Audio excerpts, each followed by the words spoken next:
So now you're ready to play.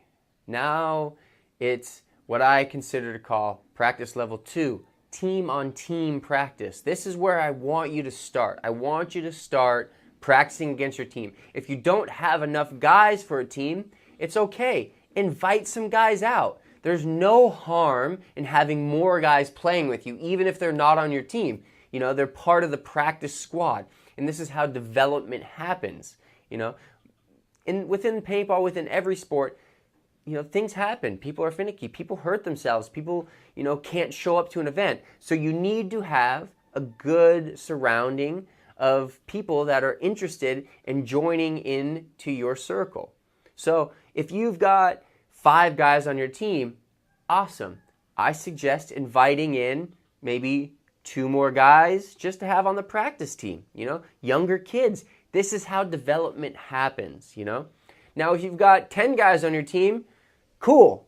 But in reality, this means you have 2 teams, okay? You don't want to have too many people on one team. The reason for that is it causes a lot of confusion, okay? You know, you got 5 guys who are maybe really good that can play, and you got another 5 guys who are kind of standing around hoping that they get their chance.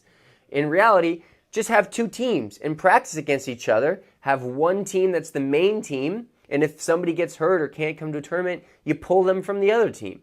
That's how the process works. That's how you have growth, and that's how you have stability, okay? Now, if you go into a level 2 practice against your team, it's beautiful to have 2 teams, you know, so that would mean 10 guys on your team. Now, you can't always have that, and that's totally okay.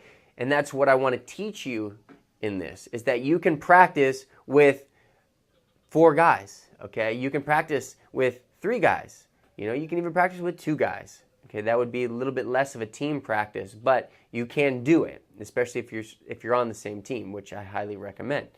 So, moving into a level 2 practice against your own team one weekend, this is really what I want you to focus on, because like I told you, practicing against your own team is absolutely priceless, okay? This is where you're going to get the most, because you're practicing against guys that you're growing with, right? So if you're doing fantastic moves against them, you have to correct them and say, hey, you know, what's going on? How are you letting me do this? And if they're stopping you from doing fantastic moves, then great, you know?